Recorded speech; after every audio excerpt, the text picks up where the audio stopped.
আসসালামু আলাইকুম। খুবই উদ্বেগ উৎকণ্ঠার খবর।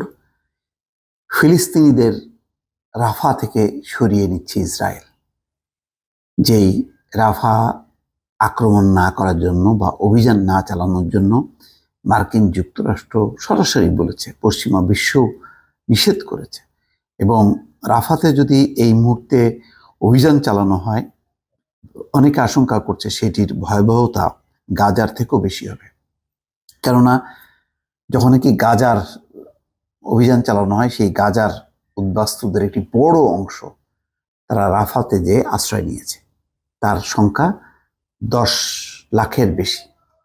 আর রাফায় স্থায়ী বাসিন্দা হচ্ছে 3 লাখ।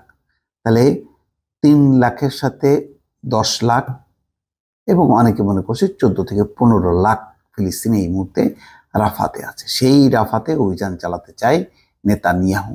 তিনি খুবই দৃঢ় প্রতিজ্ঞ যে সেখানে চালাবেনই।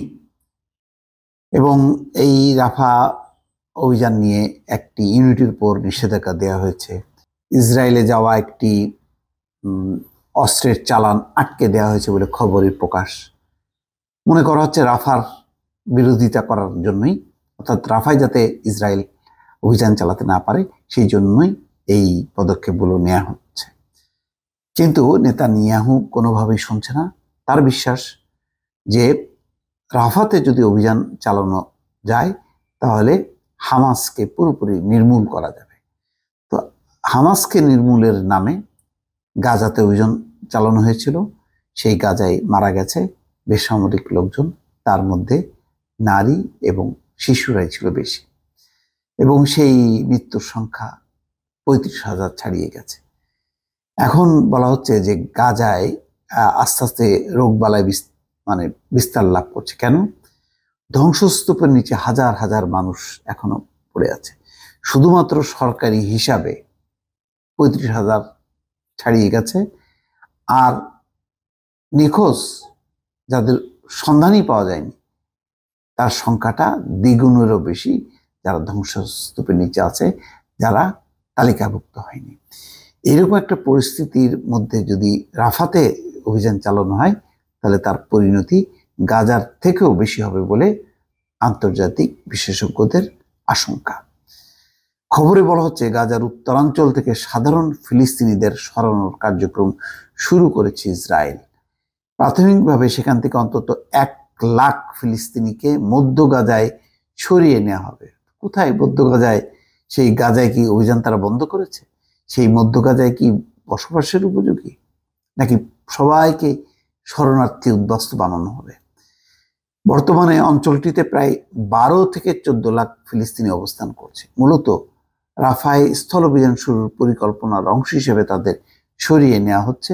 তবে অভিযান কবে শুরু হবে সে বিষয়ে কোনো তথ্য দেয়নি ইসরায়েল। ইসরায়েলি সংবাদ মাধ্যম জেরুজালেম পোস্টের খবরে বলা হয়, ইসরায়েলি প্রতিরক্ষা বাহিনী পূর্ব রাফা থেকে বেসামরিক লোকদের একটি নতুন সম্প্রসারিত মানবিক সহায়তা অঞ্চলে সরিয়ে নেওয়া শুরু করেছে। এসব অঞ্চল হলো আল মাওয়াসি, খান ইউনিসের কিছু অংশ এবং মধ্য কেন্দ্রীয় গাজা। নতুন মানবিক অঞ্চলের মধ্যে ফিল্ড হাসপাতাল, তাঁবু, খাদ্য, পানি ও ওষুধ সহ অন্যান্য সুবিধা নিশ্চিত করা হয়েছে।